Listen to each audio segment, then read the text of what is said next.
a Flor Misrachi Pregunta hoy con Jean-Pierre Leignadier, presidente de la Cámara de Comercio. Bienvenido. ¿Cuántos empleos se pierden por la pandemia y cuáles son los sectores y segmentos más afectados? Buenos días, Flor. Los empleos que se pierden, digamos que hay un par de maneras de estimar, no tenemos una cifra clara, pero si tomamos de partida que ya hay más de 220,000 contratos suspendidos por empresas que han cerrado forzosamente, y a eso le sumamos los empleos de las personas que están en el sector profesional independiente o informal, han tenido sus ingresos golpeados de manera significativa en los últimos 2 meses. Ya por ahí circuló una cifra de parte del Ministerio de Trabajo que podríamos estar cerca de los 400,000 empleos perdidos hacia final de año, o desempleo de 400,000 personas hacia final de año. Del MINSA tenemos muchas cifras, quizás no todas, pero sí muchas. De economía, ¿hay algo más que las cifras de los contratos suspendidos? Bueno, entre cifras no claras, te puedo conversar un poco en el caso de la Cámara de Comercio, y nosotros tenemos alrededor de 1,700 empresas miembros. Llegaron a estar la mitad cerradas. Entonces, si eso lo traducimos al resto del sector y el sector independiente, una suma muy importante de la economía que básicamente tiene 2 meses de estar completamente parada. Pero son cifras que estiman ustedes, no son cifras que da el ministerio. Esos son estimados, son cifras estimadas de parte del Centro de Estudios Económicos de la Cámara. ¿Cuántas empresas deberían abrir en el bloque 1, han debido abrir en el bloque 1 y no abrieron? ¿Tienen idea de eso? Difícil medirlo, lo que sí nosotros, hay algunos sectores dentro del bloque 1 que para nosotros realmente no debieron haber cerrado, porque todo lo que es comercio electrónico con entrega a domicilio, la verdad es que cumple con bastante de las condiciones establecidas a negocios que nunca cerraron, porque conllevan riesgos de aglomeración menores. Entonces, el grupo 1 realmente no refleja un número importante de empresas que logran abrir, quizá un número importante en la parte de servicio técnico, que sí se necesitaba servicio técnico, especialmente en las casas, en los hogares. ¿Por qué los protocolos de retorno gradual son tan diferentes en obligatoriedad para un supermercado y para una venta al por menor, por ejemplo? Justo lo que hablábamos. O sea, ¿por qué podemos entrar al súper y no podemos entrar a una ferretería? Bueno, eso creo que viene del concepto inicial de qué es esencial y qué no es esencial. Y por ahí, digamos que tomó prevalencia lo que es alimentación. Por eso los supermercados tenían ese grado de prioridad. Sin embargo, las ferreterías que podían activar sus modalidades de venta en línea, creo que se demoró bastante tiempo en darle esa opción tanto a ferreterías como comercios electrónicos y algunos otros comercios que podían operar bajo esa modalidad con bajo riesgo, al igual que lo hicieron los supermercados y los restaurantes en el caso de entrega a domicilio. ¿Cuántas personas del sector informal no están trabajando? Difícil estimar ahora mismo porque no hay mediciones claras. En el caso de las empresas que han cerrado operaciones y han suspendido contratos, esas cifras se manejan directo en mitad porque hay que mandar esa información. En el caso del sector informal no la tenemos. Sabemos los contratos suspendidos, pero también sabemos a cuánto se les han reducido los salarios o las jornadas, ¿o no? La verdad es que es difícil hoy en día tener información clara de toda la afectación que se está teniendo, porque imagínate que dentro de las empresas, tienes empresas cerradas con personas con contratos suspendidos, tienen empresas que han hecho adelantos de vacaciones, compensación o tiempos compensatorios, teletrabajo. Yo creo que todas esas medidas han mitigado hasta ahora bastante el tiempo de la jornada reducida, que se hace ya, digamos, con una realidad más encima. Yo creo que a partir quizá de la segunda quincena de mayo y la primera quincena de junio. ¿Cuántos han pasado en la primera semana de reactivación, primera y pico semana, de suspensión a volver a trabajar? ¿Eso se sabe o tampoco lo han informado? Sí, la última cifra que escuché casualmente ayer era de 1.700 contratos que se habían reactivado, de 230.000 que estaban suspendidos. En cuanto a salud, tenemos cifras, tenemos muchas cifras, lo que habíamos hablado hace un ratito. ¿Qué cifras les interesaría saber a ustedes y que el gobierno no ha dado en cuanto a economía? Sí, esa es una pregunta interesante porque la verdad es que desde el punto de vista de salud, sí tenemos bastante información, especialmente con todo con lo que pasa concerniente al COVID, los casos positivos, los casos negativos, la cantidad de camas, la cantidad de personas que están hospitalizadas en UCI y eso. La realidad es que a nivel económico, a nivel macroeconómico, el país tiene información como todo país, pero a nivel de detalle sí tenemos una deficiencia seria. Entonces, preguntas interesantes ahora mismo sería, ok, ¿cuánto del sector informal ha tenido una afectación importante sus ingresos en los últimos 2 meses? Esa información, claro, no la tenemos y ese es el problema con la informalidad, que afecta las cifras, influye en la economía, pero no sabes en un momento como esto qué impacto está teniendo y cómo puedes apoyarlo. ¿Qué opinión tiene la Cámara de que el cronograma de apertura del país no tenga fechas? Es muy relevante porque todos los sectores necesitan prepararse para una apertura. Además, no es lo mismo decir 14 días que ya poner una fecha. Asumimos que la apertura del próximo bloque es el 27 de mayo, porque son 14 días a partir del 13 de mayo, que cuando se abrió el primer bloque. Sería interesante hablar de esa fecha y que la gente se fuera preparando. Es importante que el anuncio de la apertura de ese segundo bloque no se dé el día antes. Si tomamos como ejemplo el bloque anterior, se anunció el lunes la apertura el miércoles del bloque 1. Sin embargo, no fue hasta el miércoles en la tarde que salió el decreto que confirmaba o formalizaba la apertura. Esos decretos deben salir con por lo menos una semana de antelación, por lo menos 5 días de antelación, de manera que ya uno está confirmado que el bloque va a abrir en tal fecha.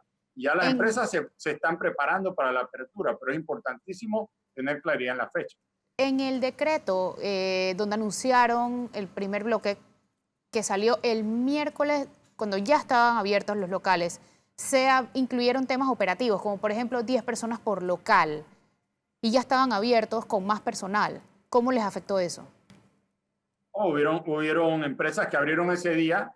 Es más, hubieron algunas empresas que no abrieron el miércoles, talleros en específico, y no abrieron el jueves y no abrieron el viernes, precisamente porque el domingo anterior el Ministerio de Salud había establecido unos lineamientos generales con los que todas las empresas tienen que cumplir. Y ahí se habla de 5 temas específicos que tienen que ver con distanciamiento, con higiene, con toma de temperatura, con algunos otros temas. Y el miércoles en la tarde, en adición a los sectores que se estableció que abrían a partir de esa fecha, se establecieron unas condiciones que no hacen mucho sentido porque se estableció un tope de 10 personas por establecimiento para la apertura. Entonces, en el caso de talleres de automóviles, no es lo mismo, evidentemente, un taller de 200 metros cuadrados con 2 bahías, con un taller de 5.000 metros cuadrados con 30 bahías, donde 10 personas quizás no le hace sentido a esa operación. Claro, era más lógico estipularlo según el tamaño del local. Según el tamaño del local, según el tamaño del área del establecimiento, sería la fórmula más correcta en función de lo que ya se estableció, que tiene que haber un distanciamiento de 2 metros entre personas. De igual forma, se le estableció una limitación a las empresas que están haciendo ventas en línea con entrega a domicilio. Que esas entregas solo se pueden hacer 3 días a la semana y en un horario de 8 de la mañana a 12 del día. Cuando te comenté anteriormente que, por ejemplo, negocios internacionales, plataformas internacionales a las cuales uno puede acceder para comprar en línea, te pueden entregar. Nunca han parado de vender y nunca han parado de entregar en toda esta crisis todos los días de la semana. Entonces, si estamos buscando reactivar la economía local y apoyar a los negocios locales, ¿por qué vamos a ponerle restricciones a una operación como esa que al final lo que hace es limitar su posibilidad de hacer negocio y hasta poner en riesgo si abre o no? Vamos a un cambio comercial, buen punto, volvemos y ahondamos un poquito más. Esto es Flor Misrachi Pregunta hoy con Jean-Pierre Leignadier, presidente de la Cámara de Comercio. No se vaya.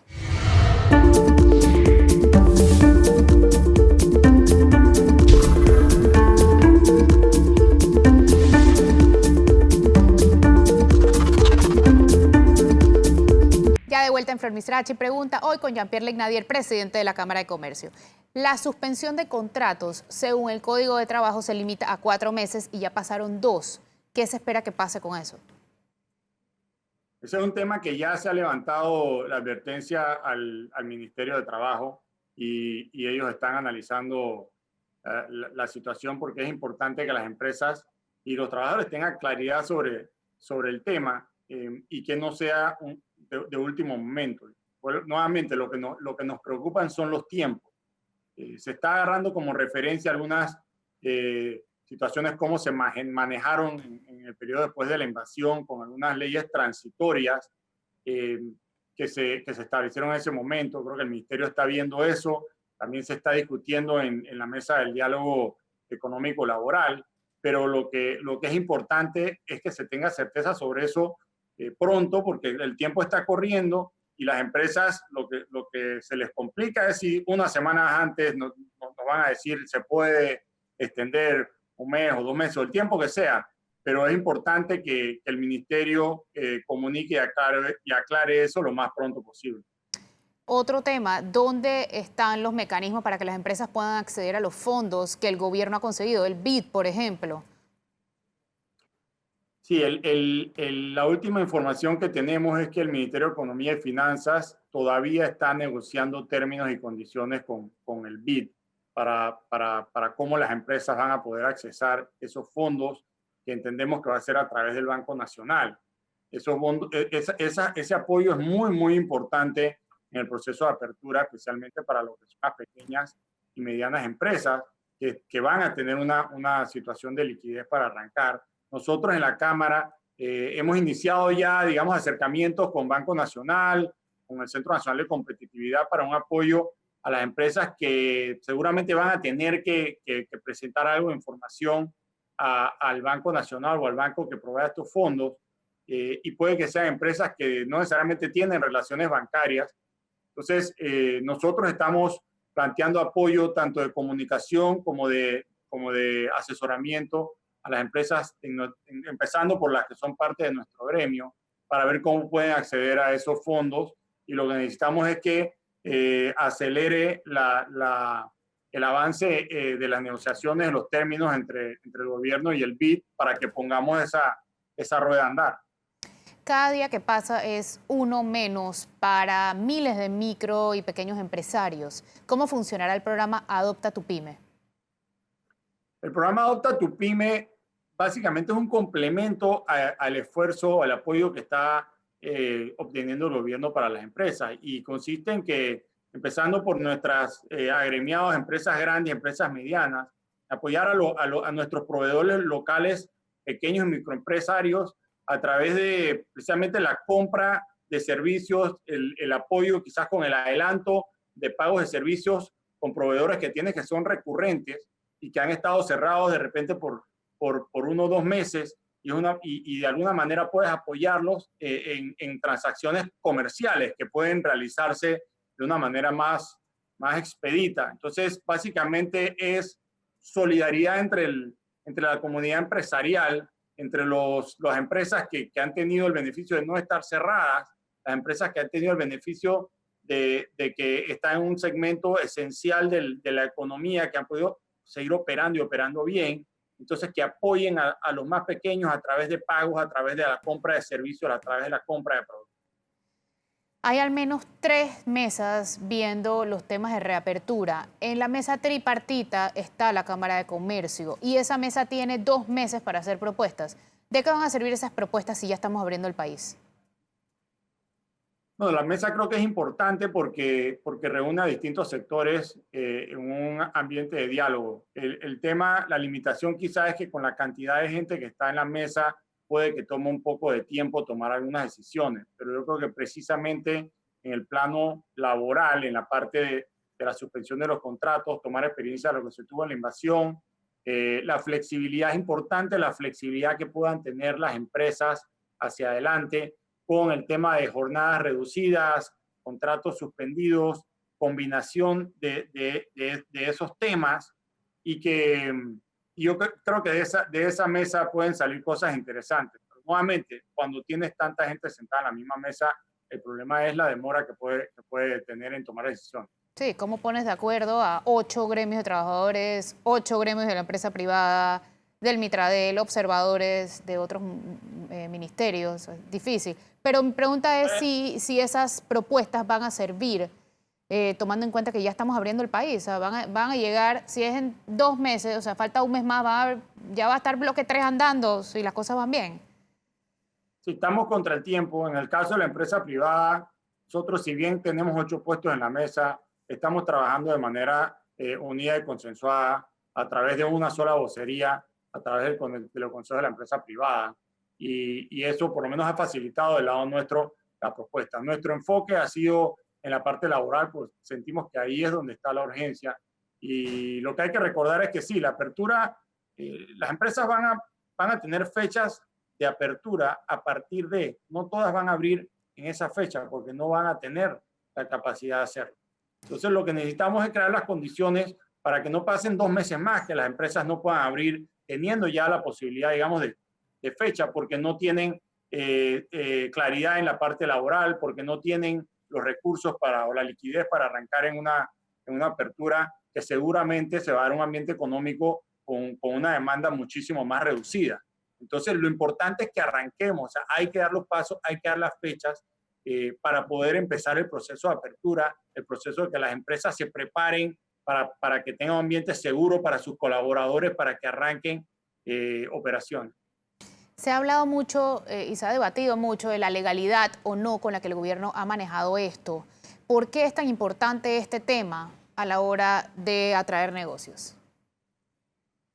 Bueno, la seguridad jurídica es fundamental para toda nación que está interesada en buscar capitales. Eso es fundamental. Yo creo que esta situación es bastante particular y ha agarrado a todos los países en una situación que hay que improvisar un poco y ser rápido con la respuesta a nivel de poder manejar, por lo menos inicialmente, lo que fue la pandemia. Hay más de 500.000 de salvoconductos en la calle, más del 10% de los panameños tiene salvoconductos. ¿Hay manera de controlar así? Bueno, mucho más del 10% de los panameños creo que lo que tienen salvoconducto hoy en día, y a la medida que se va abriendo los sectores, eso va a aumentar. Creo que la medida de salvoconducto es una medida de control que obviamente en la medida que se van abriendo más y más negocios, pierde su efectividad, pero sí creo que fue importante en su momento, con las deficiencias que tuvo, creo que fue importante para mantener un orden y control en la circulación. ¿Es sensato que haya sectores de la economía que solo van a poder abrir cuando haya una vacuna? La verdad es que yo no he escuchado de un comentario como ese. Eh, Evidentemente hay restricciones que se van a mantener hasta que haya una vacuna, porque esa ya es como que la última fase del virus, que es cuando ya encuentras, obviamente, una manera de eliminarlo. Entonces, yo no creo que es un tema yo no he oído ese comentario, pero sí creo que hay algunas restricciones y limitaciones desde el punto de vista sanitario que se van a mantener hasta que haya vacuna. Vamos a otro cambio comercial. Esto es Flor Misrachi. Pregunta con Jean-Pierre Legnadier, presidente de la Cámara de Comercio. No se vaya.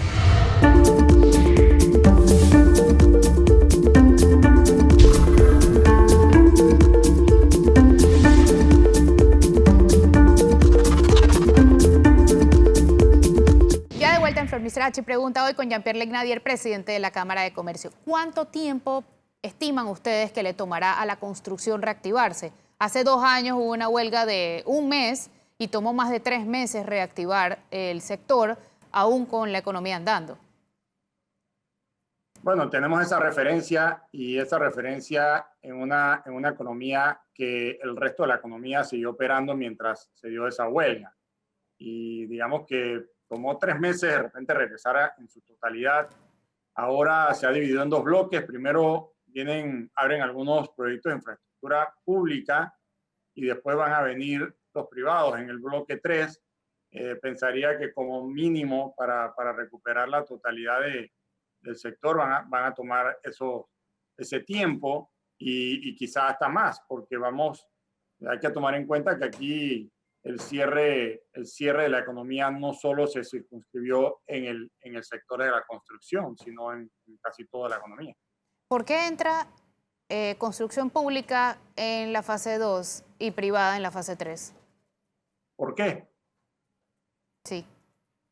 No hay una explicación clara más allá de quizás tratar de hacer una apertura gradual en ese sector que tiene una empleomanía importante, pero si como conversamos, tomamos en cuenta que el mismo sector al abrir lo va a hacer gradualmente, quizás se hubiera podido hacer esa apertura a partir de una fecha, porque no es que la economía se cerró de forma abrupta, la apertura por simplemente la naturaleza de la situación va a ser gradual, no solo porque las autoridades lo quieran o porque las empresas simplemente no van a estar en la capacidad de abrir tan rápidamente.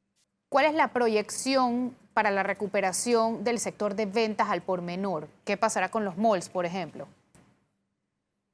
Sí, la venta, el comercio al por menor está en el bloque 3 y similar a la construcción va a ser una apertura forzadamente gradual, porque es de esperarse que con el impacto que ha tenido esto en el bolsillo de todos los panameños, la capacidad de consumo se va a ver afectada.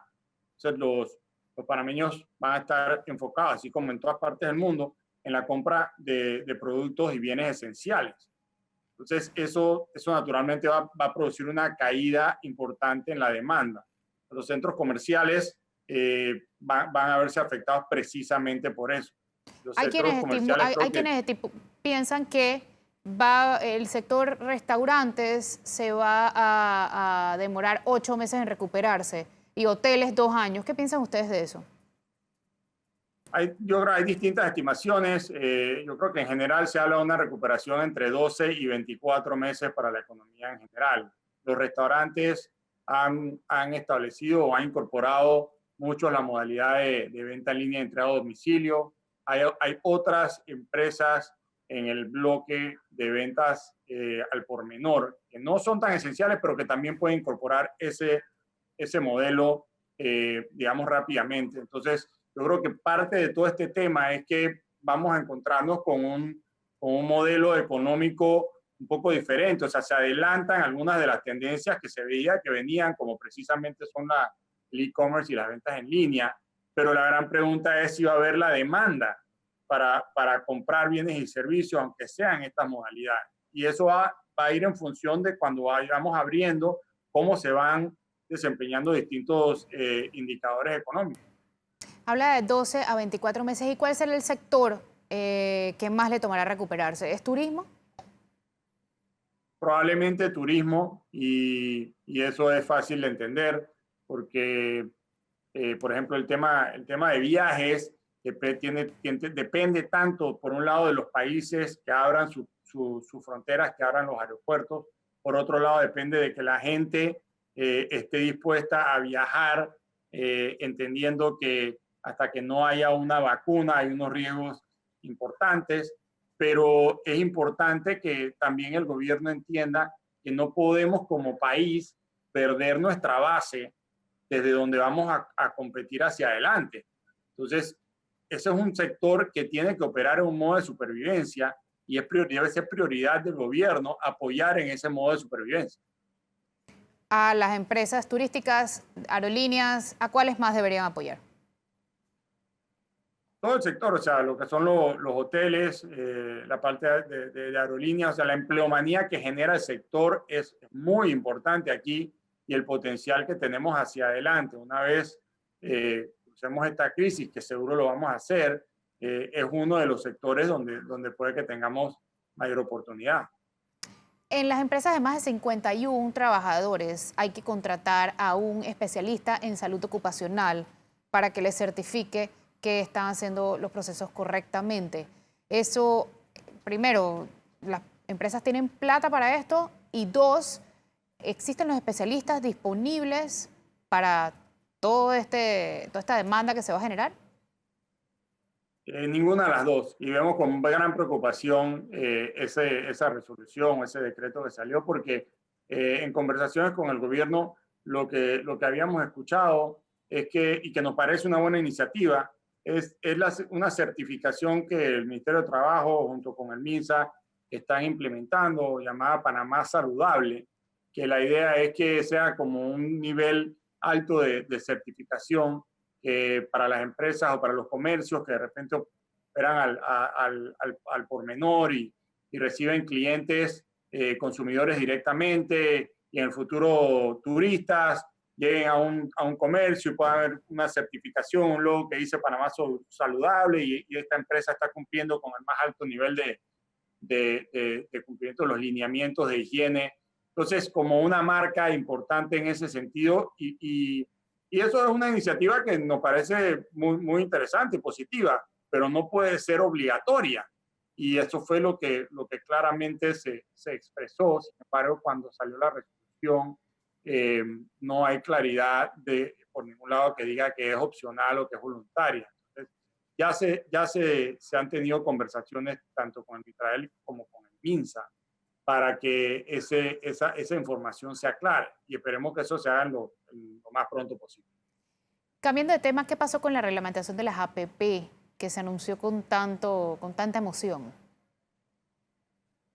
Sí, yo creo que ahí han habido retrasos producto de todos los cambios que ha creado esta crisis sanitaria. Esa reglamentación estaba para el mes de febrero. Hay unos proyectos ya identificados para que sean abordados a través de esta ley o a través de asociaciones público-privadas. Y la verdad es que estamos en la espera. Urge porque eso es uno de los mecanismos en ausencia o con la estrechez que se va a ver a nivel fiscal del gobierno. Las APP van a tomar relevancia importante. Entonces, entre más rápido activemos eso, más rápido también podemos apoyar en la reactivación de la economía. Usted tomó posesión apenas hace 3 días de la presidencia de la Cámara de Comercio. En este momento que vive el país, ¿cuál va a ser su principal objetivo, su principal reto? El principal reto en el corto plazo es claro, es balancear, digamos que el control, mantener el control del contagio del virus, pero por otro lado tenemos que empujar la reapertura económica para mantener y generar empleo. Cada día que pasa en condiciones de cierre ponemos en riesgo el poder sostener empleos a futuro. Y esa ecuación hay que ponerla al mismo nivel que la ecuación de salud. Tenemos una crisis sanitaria, pero también una crisis económica. El país ha estado cerrado por 60 días. Las consecuencias de eso son realmente impactantes. Entonces, tenemos que poner eso sobre la balanza y hemos instado al gobierno que lo apoyamos en que empujemos una apertura responsable, gradual, siguiendo los lineamientos, comprometidas las empresas en que la seguridad de sus empleados es la prioridad, pero tenemos que abrir, tenemos que poner empleos a trabajar nuevamente. Muchas gracias por acompañarnos, les deseamos la mejor de las suertes. Esto fue Flor Misrachi Pregunta, hoy con Jean-Pierre Leignadier, nuevo presidente de la Cámara de Comercio. Que tenga excelente día.